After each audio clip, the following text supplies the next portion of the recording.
My name is Evelyn Flitman. I'm the moderator of this panel discussion. I'm an ex-teacher, now retired, and probably more importantly now I'm currently president of Jeco, which is the Jewish Ecological Coalition, which came up with the idea of this topic for our panelists to discuss. As a structure, we're going to first hear from the panelists, their ideas, and some discussion between them, and then in the final 15 minutes you'll have an opportunity to put questions to the panelists. Please make sure your mobile phones are switched to silent at the very least, or off if you prefer. And so I'd like to start by introducing our terrific team of panellists, and thank you all for coming here today. We have a very esteemed collection here. We've got a rabbi, a CEO, an OAM, and an award-winning journalist, so I think that's not bad. So we've got Shamir Kaplan, Gary Samowitz, Deborah Stone, and Kathy Kaplan. So now let's hear what each of them chose for their most important Jewish value to pass on to the next generation. Each of our panellists will have about 4 or 5 minutes to put their case for the value, and then we'll open it up for general discussion, including questions from you, the audience. So we're going in alphabetical order of surname, which means that Shamir is our first speaker. Okay. Do I need this microphone? Yes. Okay. Good morning, everyone. I wanted to speak about something. First of all, thank you to Jeco for inviting us to the panel, inviting me to the panel, and as well for the opportunity to present about something that's important to me, and also mainly for the work that you do in environmentalism. I think it's not on the radar.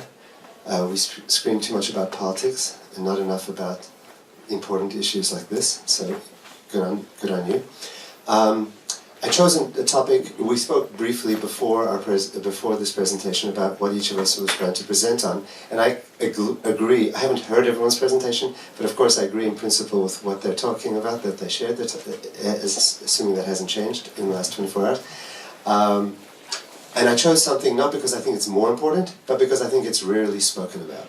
Now, the reason I'm standing is because I don't know how else I'm going to run my PowerPoint other than standing at that particular computer. So I apologize if I'm going to be standing there, but you can look at any screen to see what I'm talking about. Okay, all right. Oh, thank you. So then I'll sit down. So I really think that balance is something that we don't really think about, but to me is so patently obvious as a central orienting point of Judaism in at least 8 different ways. And I've probably got about a minute left, so let me just run through them briefly. First of all, just in terms of what I call our dual loyalties, we're focused in both the spiritual and the material realms. I just put down one example of that. On the one hand, Judaism is defined by both Yom Kippur, which is a super spiritual, denying the body and the bodily needs kind of experience.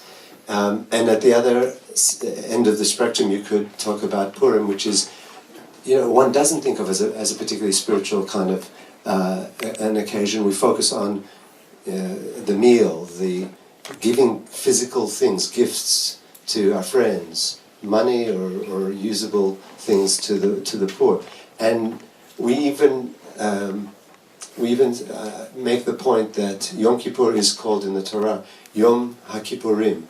And there's that sort of drashic read that says that it's the day that's kind of like Purim, meaning that our sages wanted to make the connection that these are 2 different facets of Judaism, sort of extreme opposites, but both part of the picture. Of course, the famous question of whether our focus is on the divine or on the human, and that's why we categorize our commandments between those that involve us and God and those that involve us and one another. And we don't have a preference between the two. We live fully in both. Balance. Oh no, that's okay. Can't be that quick.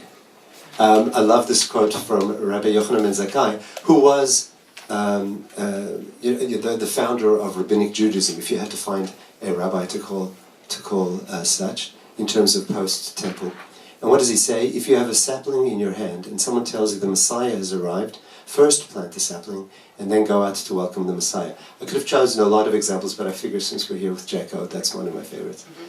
And then, of course, the question of the Akedah, the binding of Isaac. One could see that, and some classic theologians speak of the Akedah, the binding of Isaac, as the sign, as the example, the prototypical example of absolute devotion to God, and yet I've always read it as the message that we leave the Akedah with is the same God that wants to know, are you loyal to God, is the same God that is concerned about child sacrifice, forbids the sacrifice of humans in the service of the divinity, in the Torah explicitly, and the message of the Akedah is that isn't what God actually wants you to do, just God wants the cake and to eat it too. That is to say, wants the loyalty that's behind child sacrifice, but doesn't want the actual practice, because God, is a humanitarian, as it were, according to the Torah, and wants us to be as well. So then there's also, of course, the balance within the Jewish life between our consciousness and commitment to the communal and to the individual, and even the Amidah, the most important part of the prayer service, where we stand in silent individual contemplation, and then we have the communal repetition, embodies that sense that we're both about the me and the we, and trying to find a balance between those two. Forgive me for getting a little theological here, but the concept that even within the way many of us think of or contemplate divinity would be one of balance, a balance of, I guess the philosophers talk about this as panentheism for the theologians, the idea that God is both transcendent and beyond us and immanent and with us, that there's both God is the absolute other and part of our world. And even in the tefillah, when we recite the Kedusha in the middle of the repetition of the Amidah, the Kedusha, it says that on the one hand, I'll just read in English, the Kadosh Kadosh, which is holy, holy, holy, the Lord of hosts, the entire world is filled with his glory. That sense that God is immanently in our world. And then the next line that we repeat together as part of that Kedusha prayer is Baruch Kvod, which is blessed is the glory of the Lord in God's place. That is to say, God's in God's distant place, and God's also filling this world with God's presence. And that sense that we can somehow not relate and also relate to the divine, whatever that means. A conversation unto its own. The next point I'd make is that there's a sense of balance with the way we relate to others. So we have this concept of loving your neighbor as yourself, v'ahavta l'recha k'mocha, re'acha, your neighbor, your fellow, a person you have a relationship with. But we also have v'ahavta et hager, you should love the stranger. That sense of balancing where our loyalty with others is. It's both with the people we have connection to and the people we don't or don't yet have connection to. Find a balance between that. And that's why when in the Bible we speak about celebrating our holidays, the biblical expression for celebrating the holidays says explicitly, you should celebrate it, and also the stranger, and also the widower. So that is to say that celebration for us involves our family, those we have a connection to, and those who are outside of our circle as well. And finally, that notion of balance as it relates to how we deal with others, the rabbis speak about the competing values of emet v'shalom, of truth, the pursuit of truth, and the pursuit of peace, and that they actually pull us in opposite directions. If I'm stridently standing up for what I believe to be true, that isn't necessarily the most peaceful way to engage with others. And if I'm so focused on making peace with others, sometimes I sacrifice my commitment to what I believe is absolute truth. And so we talk about our tradition trying to achieve a balance between those two. I think I'm done, so I can email you the... Thanks very much, Shamir, and you actually got an extra minute there because I forgot to introduce you properly, so my apologies for that. Oh, I really got the So next we've got Kathy Kaplan, same surname, different spelling, suggesting that both were descended from Kohanim. You probably will have heard of Kathy as founder of Impact for Women, but she's also worked as a maths and English teacher and in other areas of education, and now describes herself as the doting softy of two nachas machines. Hi, and I think I misunderstood the brief, so I'm just going to go with what I've got. The value that I want to talk about is actually three words that I can't separate, and that's responsibility, action, and perseverance. And you'd all remember that story of the little girl who's wandering along the beach, and it's strewn with lots and lots of starfish, and as she reaches each one, she bends down, picks it up and throws it into the ocean. And an old man's watching her, and after a while he approaches her and says, "Little girl, what's the point of your exercise? You can't possibly make a difference." So she bends down, picks up the starfish at her foot, chucks it with all her might into the water, looks the guy in the eye and says, "Well, I made a difference to that one." And from that, Lo alecha hamlacha likmo velo ata ben chorin lehibatel mimena. No one said you have to finish the task, but you're not allowed to quit trying. It's 1960, and an unknown high school band of 4 young kids in Liverpool, England, decide to go to Hamburg, Germany, to play in the local pubs. The band's underpaid, the acoustics are awful, and the audience is unappreciative. Hours and hours of performing together, they slowly get better. As they grew in skill, the audiences wanted more. And by 1962, the Beatles were playing 8 hours a day, 7 days a week. Only 2 years later, when they visited Australia and Beatlemania was a reality, they had played over 1,200 concerts together. Most bands never get to play 1,200 concerts. That same year, in 1964, a little 3-year-old Romanian girl was enrolled in some gymnastics classes. 8 years later, in 1976, 8 years of consistent, dedicated, and extremely long hours of gruelling training, that little girl, Nadia Comaneci, made sports history when she was awarded 7 perfect scores at the Montreal Olympics. Lo alecha hamlacha likmo velo ata ben chorin lehibatel mimena. No one said you had to be perfect, but you're not allowed to quit trying. One more story. It's 1942, and the place is Žilina in Slovakia, my family's hometown. Just before my family's personal Holocaust started, which included incarceration and then 8 months of hiding in a 50-centimetre roof space that was ridden with rats and lice, my grandfather made a decision. Žilina is only two hours by train ride to Auschwitz and was the last transit stop for Jews on their way to Auschwitz. He bribed some Red Cross officials for their armbands, and he and a group of his friends removed their yellow stars, put on the Red Cross armbands and went to the transit station. They removed the shit buckets from the trains and gave the prisoners, the fellow Jews, some fresh water. Last act of kindness in their last few hours of life. He was risking his life and his friends were risking their lives. They didn't get to everyone, but they got to some. Lo alecha hamlacha likmo velo ata ben chorin lehibatel mimena. No one said we all have to stop every human suffering, but we're not allowed to quit trying. Each of us is capable of making a difference in someone's life, just like that little girl did on the beach. Whether we do something large or small, to improve the environment, to promote peace, to work for civil rights, or to give charity to a worthy cause, each of us can make a difference. Each of us is required to make a difference. Each of us to our personal best effort, even if it's just smiling at a stranger as we walk past them in the street, or talking to somebody who's sitting alone between Limmud sessions today. It's also easy to take the view of the man on the beach and wonder if our actions can make any difference. That man thought one person was too insignificant to make a difference.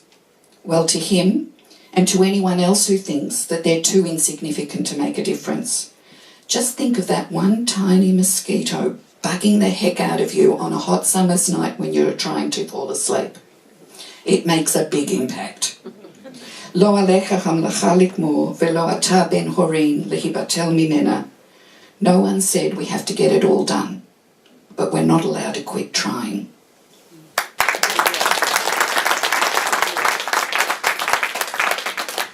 Thank you, Kathy. I love stories, and perfect timing too. Gary Samowitz is also well known in the community as CEO of Stand Up, a post he's held now for nearly 10 years. He also competes in triathlons and has gorgeous twin girls and a son who no doubt also keep him running around. Thanks very much. Limmud's always a special weekend for me. It was my birthday yesterday, and the last 15 birthdays I've had, I'm always sitting at Limmud, so I love Limmud.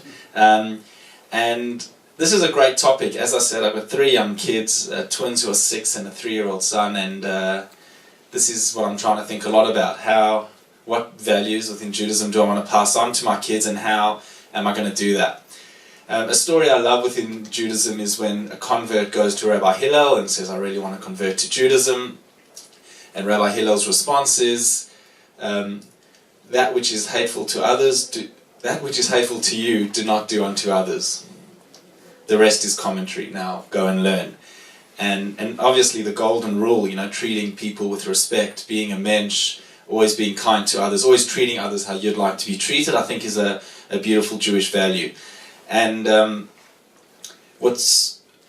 so that's what I want to pass on to my kids. I want them to understand that being Jewish is about being a mensch, being involved in community, giving back to community, feeling a sense of responsibility over society, and standing up against injustice in the world. And if you look at history, if you look at a lot of the major civil rights movements, there seems to have been a lot of Jews at the forefront of many of them. The civil rights movement in America, Rabbi Abraham Joshua Heschel marching with Martin Luther King Jr. He was interviewed after that march, and his response was, they asked him, what are you as a rabbi doing here marching for African American rights? His response was, I feel like I'm praying with my legs. This is me embodying Jewish values and taking my Jewish teachings and making them real in the world. Gay rights, Harvey Milk, a Jewish man, was very involved in that, and anti-apartheid activists, 5 white people on trial with Nelson Mandela at the Rivonia trials. All 5 of them happened to be Jewish. So many Jewish Australians involved in Indigenous rights, the late Ron Caston and Marcus Arnfeld, Jim Spiegelman, the list goes on and on. There's just every major social justice movement in the last 150 years, you'll see Jewish people at the forefront. And we're not a huge global community. We're a very small percentage of the world. Why are there so many Jews involved? Why do they see it as their issue to be standing up for other ethnic minorities? And what's interesting, a lot of them, maybe Rabbi Abraham Joshua Heschel would, a lot of the people I just mentioned were not necessarily putting on tefillin before they headed to those rallies. They were not very religious people. Some of them, especially the anti-apartheid activists, were shunned by the mainstream Jewish community at the time. But they were still proudly Jewish and felt through being Jewish, through being an ethnic minority that had experienced persecution, and through understanding the Exodus story. Welcome the stranger, for you were strangers in the land of Egypt. Jews know what it's like to be the oppressed, to be their persecutor. Jews know what it's like when the world was silent, when we were being oppressed. And we feel just that little bit extra responsibility to be a community that stands up and makes our voices heard.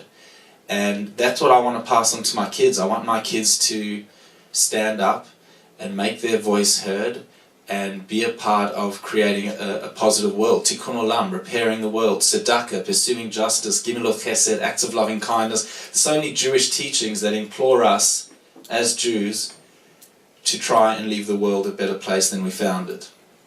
Do not stand idly by the blood of your neighbor. Just the example of throwing the starfish into the water. Save one life is as if you've saved the entire world. You can go and find so many amazing Jewish teachings that encourage us to be a part of the solution. I love this quote, that the greatest threat to our planet is the belief that someone else will save it. And if everyone thinks like that, the politicians or the people running the charities, let them fix poverty and homelessness and domestic violence. I'm too busy. That way of thinking is the greatest threat to our planet. We all need to be involved in standing up and throwing those starfish back into the ocean. And this idea of Jews pursuing social justice, I think it's a really positive, empowering way to express one's Jewish identity in the world. And I got my mother here from Sydney, and I know we'll come to it soon, but how the hell do you teach these values to the next generation? Is it through textbooks? Is it by sending them to a Jewish school or a youth movement? And I really think a lot of us know it's by watching your parents and grandparents and the role modelling that they set. And my parents didn't, sit us around the Shabbos table and talk about social justice, and it was about living those values in the world. Me and my 3 brothers following my parents to B'nai B'rith things every week to go volunteer. It was values we inherited through osmosis, through their role modelling. So that's, in a nutshell, I want my kids to inherit the values of pursuing social justice through a Jewish lens. Thank you very much. Thank you, Gary. Final one of our panellists for the introductory talks, Deborah Stone, has worked as a journalist, editor, feature writer and reporter for the Jewish News, The Age, The Australian and the New Zealand Herald, and as a consultant for a number of diverse fields. She's currently Research Director of the Anti-Defamation Commission. That's a very old bio. I haven't been there for about, 7 years. But anyway, I obviously sent somebody the wrong bio. There's a wonderful Jewish tradition that when children start learning their letters, the teacher drips honey on their tongue so that the learning tastes sweet. I love that tradition, although I must admit to using the somewhat less messy version of cooking alphabet cookies rather than actually dripping honey on an already very messy child. But the inyan is the same. Learning is not just something useful, it is something inherently beautiful, something inherently enjoyable. And the value I want to speak about today is love of learning. Gary spoke about the wonderful story of Rabbi Hillel, who says, do not do that which is hateful to you, do not do to others. But we often forget the next bit, is now go and learn. Other people have spoken about that, the first part of that phrase, so I'm going to talk about the second part. Because to me, love of learning enables every other value, every other part of what we want our children to take on. And if we can get them to embrace learning, we give them the capacity to find their own key to Jewish life, to satisfying careers, to meaningful relationships, to anything else. And we give them the capacity, wherever they are, to enjoy something that is endless and amazing.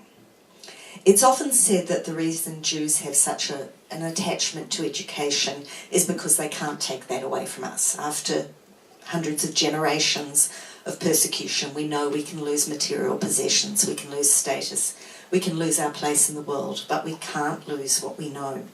And that's certainly true, and I'm sure it's a key anthropological reason why we do love learning. But one of the points I want to make today is that learning is not just an instrumental value in Judaism.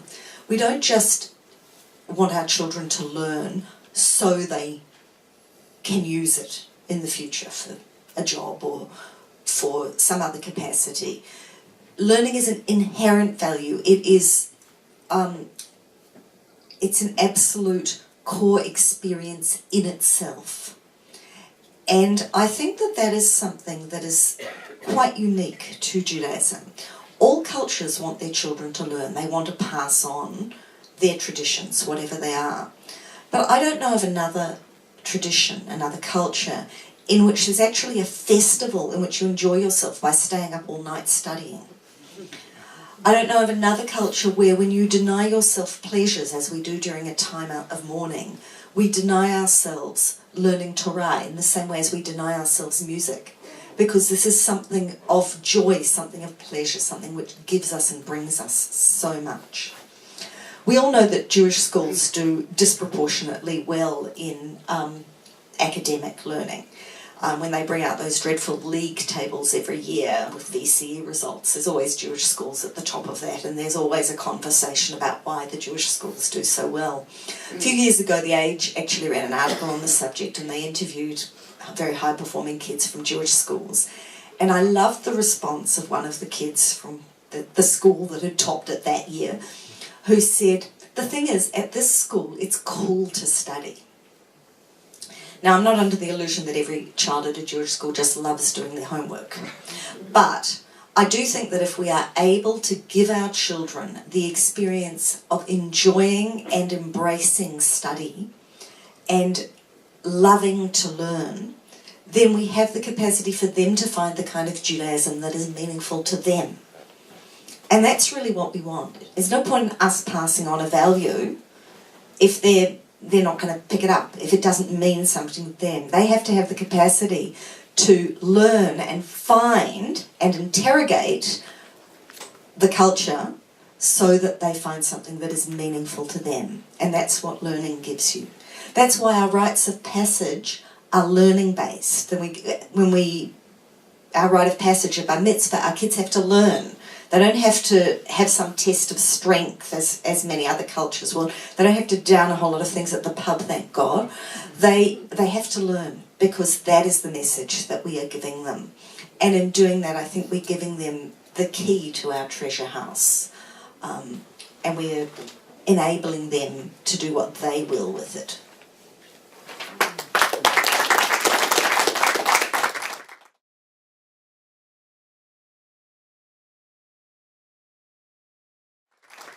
Thank you. Now, my own passion is for the environment, and as I mentioned earlier, the idea for this panel discussion came about through Jeco, the Jewish Ecological Coalition, who I'll keep plugging.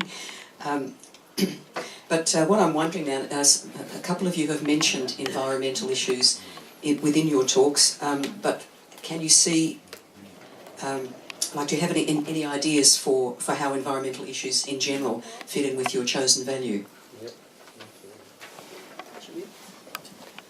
Thank you very much. I actually have a page on that, if you don't mind skipping ahead.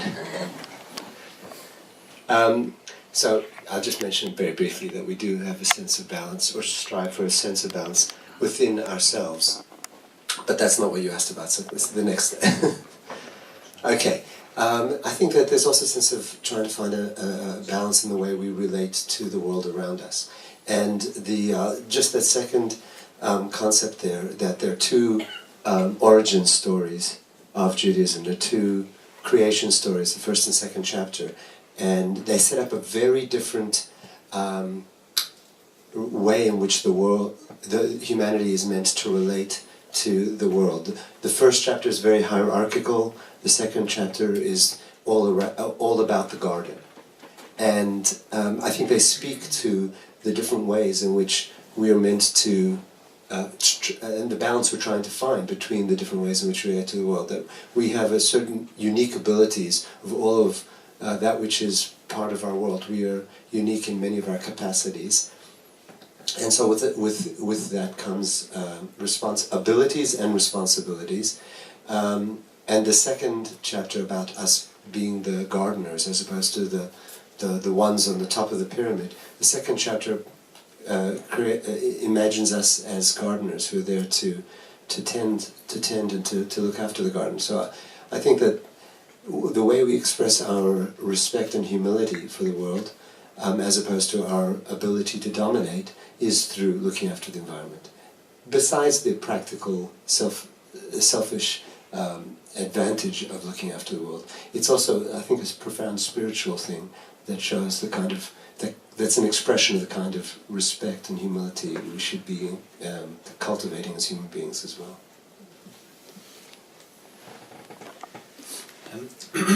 Something I say at stand-up pretty often is, you often hear the term, we're trying to create a better planet for our children. A lot of the work we do at stand-up is trying to create better children for our planet, trying to instill good values in the next generation so that they care about community, not just their phones and how many Instagram likes they got, but they care about community and they care about the environment. And at Stand Up, we're a humanitarian organisation working with refugees and Aboriginal communities, and we talk all about social justice. How can we have those conversations if we're not talking about the environment? So we sat around our staff recently, and what more can we as an organisation be doing to be more environmentally conscious, to not have any meat in our camps, to recycle. Childhood and traditional orthodoxy, and regular shul attendance, and all of a year in Israel with B'nai Akiva, and never hear the term Tikkun Olam. And that's not only because I wasn't not paying attention, I actually was paying attention, but it's because through that part of Judaism, and particularly through that period of time, Tikkun Olam wasn't part of the discourse. And in the 1980s and 90s, partly because I moved into progressive Judaism and that's where the term was re-embraced, and partly because there was a new environmental awareness in the wider community, Jewish texts and Jewish concepts were excavated, and we pulled out this term Tikkun Olam, and it became a much broader part of our discourse.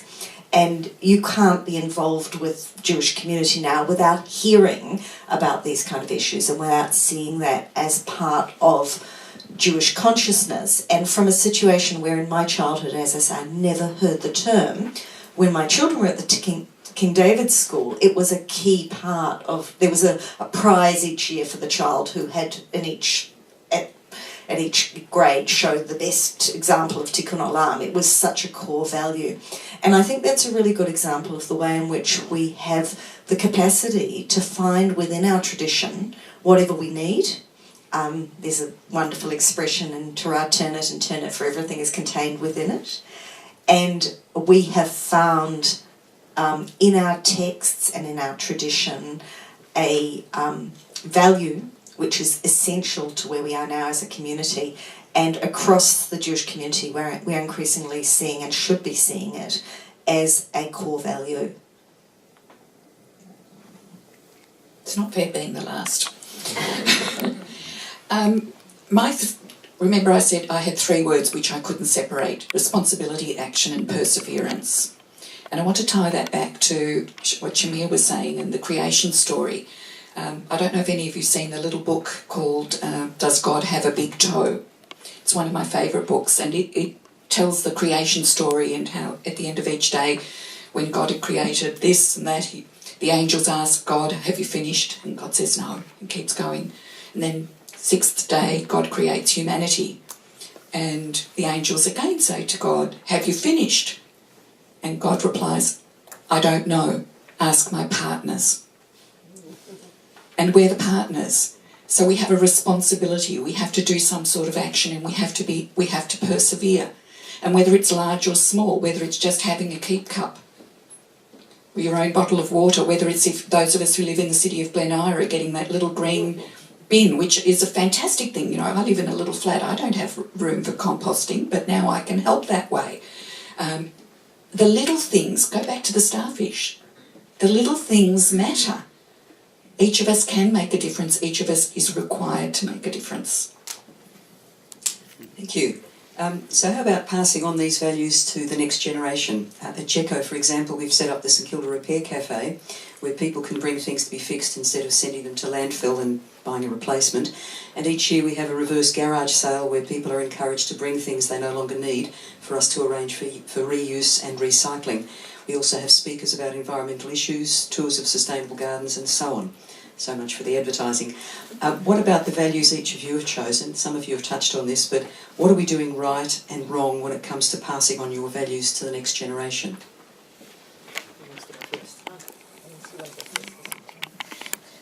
I think Gary said it in one word, it's all about modelling. I mean, that's it. There is nothing else that works like modelling.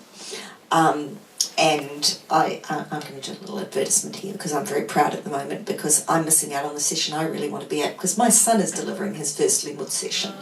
And I think that if we love doing it, if we love learning, if we participate in social justice, then our kids will do it. It's simple as that. I'll take that up to when somebody asks me for my bio, one of the opening lines is that I drank the spirit of volunteerism with my mother's milk. It was modelling. In the charity that I run, when we have our big days, I always prepare a certificate of appreciation for every child, and I don't send it home, I send it to their school. And last year, one of the policemen who comes to help us, he usually comes with his little boy Matthew. Well, he turned up with 6 kids, and I said, "John, where'd these kids come from?" They want a certificate too. It's modelling.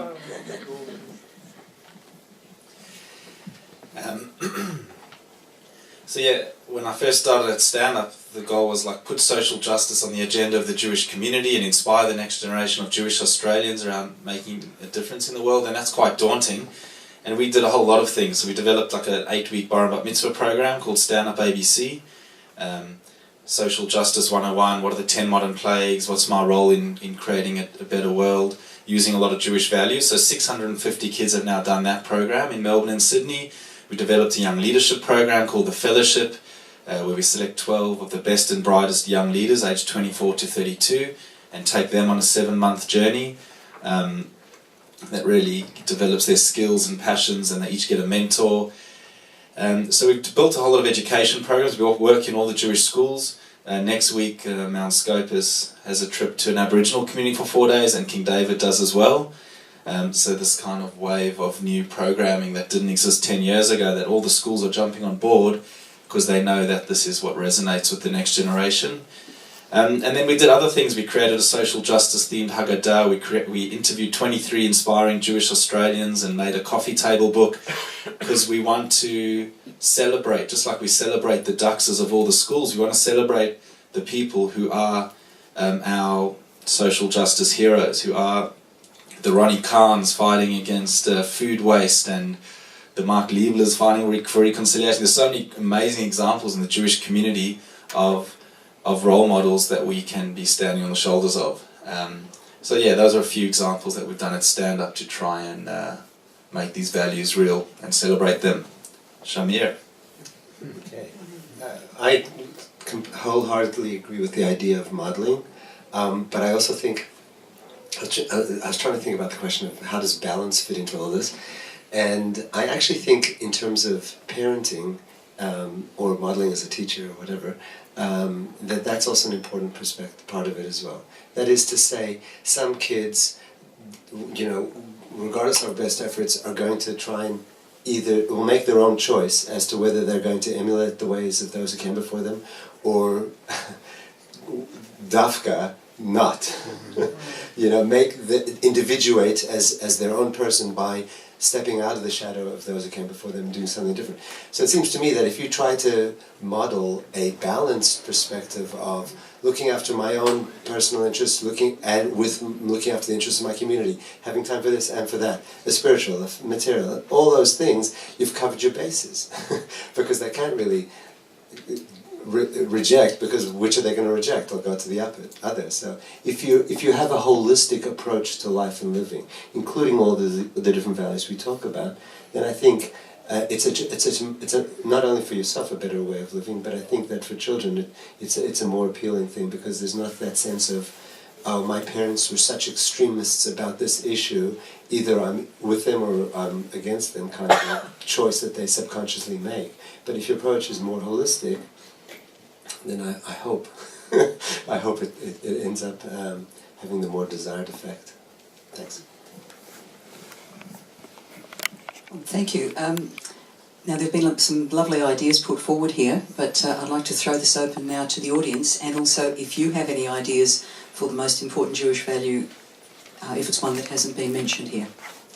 Gary, this is for you. Stand Up, you said, has programs for kids at Jewish day schools.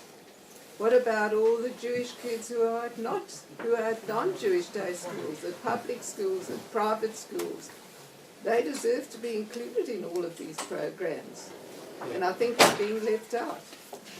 Evelyn, can you repeat the question? Yeah, the question was around, I spoke about the work we're doing at King David and Scopus, and the question was, what are we doing with the 45% of Jewish kids who don't go to Jewish schools?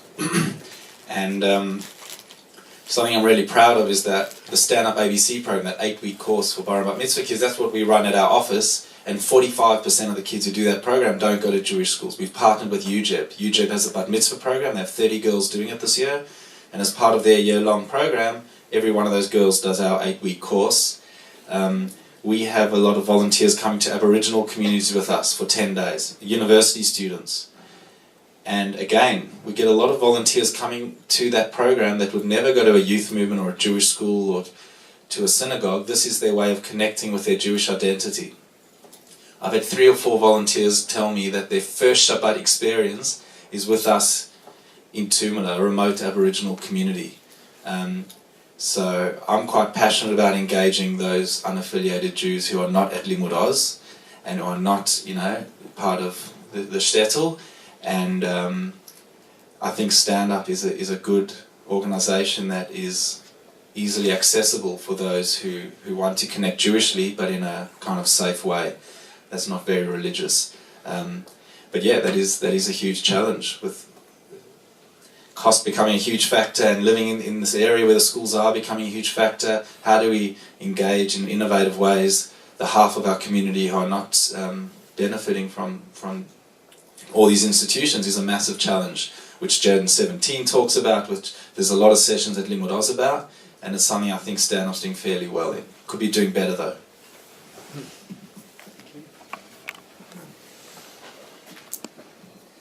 Thanks very much. You've presented some wonderful human values, but for a child listening to this, do they need to be Jewish in order to adopt this? The real question I have is, Deborah talked about something that is very specifically Jewish. I don't know for those of you who remember the Singer Siddur, first brought out in the late 1890s. If you go back to that Siddur, you will see the 10 Commandments included in the regular, and it was taken out. It was taken out because it was considered to have already filtered into the general community. It wasn't Jewish anymore, or particularly Jewish. So I understand each of your perspectives, but for a child that says, I don't need to be Jewish to do what you're suggesting, these are now universal values. So what is the Jewish value that you want to pass on? Or is what you're saying, what makes these values Jewish? No. No, you're actually after Jewish values. No, why be Jewish? Be a good person. I think that what is distinctive about Jewish values is not actually the value, it's the language and the cultural context in which we do it. If you say to a child, let's go and visit grandma, she's not feeling well, let's go and cheer her up, then that's just a good thing to do. If you say, look, we should really do Bikur Halim, it's a mitzvah, I know, whatever, we'll go visit grandma, then it's a Jewish value. It's exactly the same activity, but you've couched it differently. I think, and that's why I'll come back to learning, but essentially, if you put these values within a Jewish context, they become a Jewish value. If you just make them good things to do, then they're not. And I'll take something up with Gary, because I love everything Stand Up does, but I was really sorry when Stand Up changed its name, that it didn't choose a Jewish name, because I felt that that would have been a way in which it couched what it does, and as I say, I love what it does, in Jewish terms. Sorry, but I'll throw that to you. Yeah, that's interesting. Stand Up was founded in 1994 and our first name was Keshet. And then 10 years later we became Jewish Aid Australia. And then we became Stand Up 10 years after that. Stand Up Jewish Commitment to a Better World. That's the full name. So we kept the word Jewish in there. But yeah, the name change kind of does signify a cultural change within our community. Stand Up's a very proudly Jewish organisation. And a Jewish kid can go volunteer at Oxfam for a week in an Aboriginal community. And they can do it with Stand Up. Why would they do it with Stand Up? What's Jewish about the Stand Up experience? We try have a strong Jewish ethos. We have a very meaningful Shabbat on our programs. We have kosher food and a Shomer Shabbat environment, so any kid can come on our program and feel accepted. And we look at some Jewish texts during Shabbat, and we want to understand what is Jewish about the context we find ourselves in. And yeah, we've got a lot of organisations. We've got Maccabi Sport. What's Jewish about sport? Why do we need a Maccabi soccer club? Why do we need Jewish schools? Why do we need all these institutions in this day and age, in this universalistic day and age? But I think it's important. our volunteers say. We want to come and volunteer with other Jews in an Aboriginal community. We want to have a nice Friday night service. We want to, the 10-hour road trip, talk about intermarriage and Israel and all the things that come up. So I think volunteering with Stand Up is a richly Jewish experience, but it's a fair point. Learning and balance and social justice and determination, perseverance, they're all human qualities. So it's about helping our volunteers understand the Jewish lens that we see those qualities through.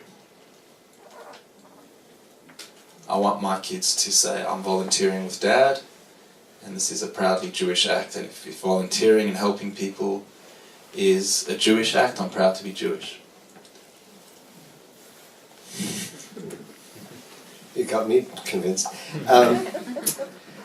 Look, I think it's a profoundly important question, and I think so much of what happens and so much of the dialogue and the issues that we talk about in the Jewish community is really the second step in the conversation, particularly with young people. The first question is, why is it important? Why should Judaism continue? Why should it matter? And I think so often we make the mistake of just assuming, of course it should, of course it's important. And I think there's a real disconnect there. I think not just for a PR campaign with our kids, I think, not to make light of that, but I think for ourselves, why does it matter? If we don't have good answers for that, how could that be compelling to anyone else? So I actually don't necessarily believe that Judaism, that dichotomy between Jewish and universal, I'm not sure I'm so comfortable with that. I'm not sure that we have values that are uniquely Jewish. I think we have unique expressions of those values, but I think it's a real conversation to distinguish that, because I think there are lots of things we share with the rest of humanity. I think most of it we share with humanity. I mean, I spoke a lot about theological and what have you. Even those ideas are things that are not uniquely or solely Jewish. They don't have to be just something that we do to be Jewish. Others can do or feel or think the same way. But I think sociologically, spiritually, culturally, I think there's something very profound about being grounded in a community.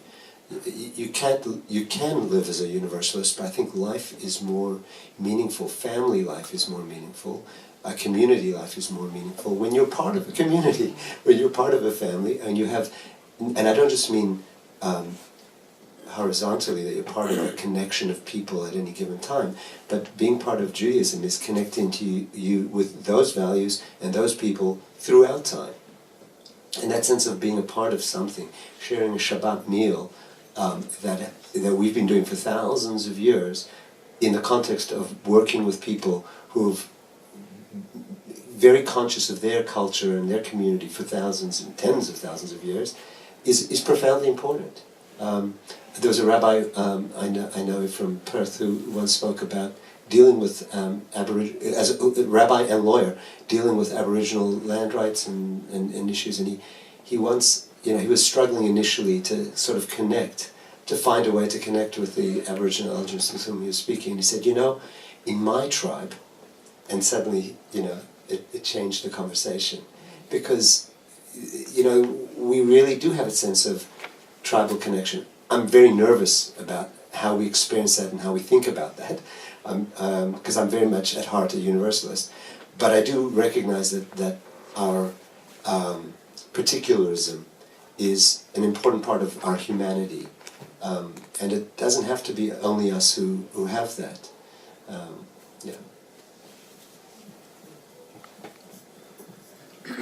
I went to a pre-Limmud session yesterday, and some things were said there that resonate here, that Judaism's not just about believing in any one particular way or anything, it's about belonging. And I think when we do things together, or even in our own mindset, that we perform universal type acts and beliefs, it's our mindset and whether it's on our own or with other Jews, it ties us together, and it's that sense of belonging that's important, and I think that's what makes it Jewish. Can I actually go back to that? I think the other thing that needs to be said is that we need to do, as a community, a better job, not through what we say, but how we do it. I mean, if our synagogues are not places that feel spiritually powerful, if our volunteerism doesn't feel real, authentic, making a difference, and Jewish, and if and everything in between doesn't actually feel like it's doing what it's meant to be doing in a powerful way, then we're not making a good argument for kids for why do universal things in a Jewish way. So it really puts it on us as an organized community to do everything we do in a compelling, in a way that makes it attractive to want to belong to it. Otherwise, we really don't have an answer, because the words themselves don't mean anything. I just want to say, on a very simple level, having a Shabbat meal with a challah and lighting the candles is also very important, because that's when all the conversation will happen about being charitable and doing universal things. And I truly believe that lighting the candles and the Shabbat meal being together with the family is important. I really agree with that. And if I had been asked what is the Jewish activity that is most important to give our children, I would probably have said that. And I think some of the difficulty in this conversation is that we were asked to bring up a value, and that Jewish values are not necessarily distinctively Jewish. What is distinctively Jewish is Jewish culture and Jewish behaviour. And I think that we would all agree that we need that as well to maintain Judaism.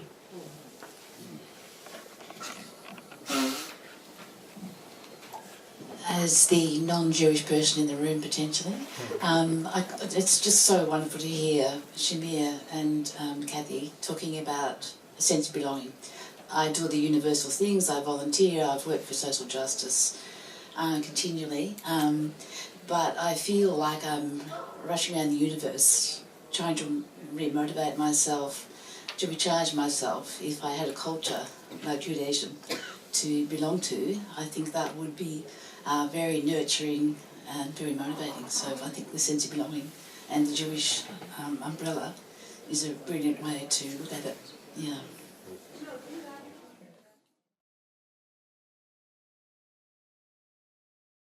But it's too big an issue for me to, I can't conquer the world, but I can do something within the Jewish community. So, hence, Jeco. Like stand-up, it's looking at doing something, making a difference. From a learning point of view, we have our information sessions where we're passing on information to the Jewish community, and we have also our newsletters. From Kathy's point of view, from doing something, yes, we are doing something. We can't do everything, but we're doing something. And so I do urge you all to come along, give me your email addresses, sign up to Jeco, and to keep doing whatever you can to help the environment. In my session tomorrow, I'll be tying in with with Shamir's as well, where I'll be quoting a few more Jewish sources for why we should be so concerned about the environment. But once again, I would like to very much thank our panellists, Shamir, Gary, Deborah and Kathy, for a most entertaining and informative session.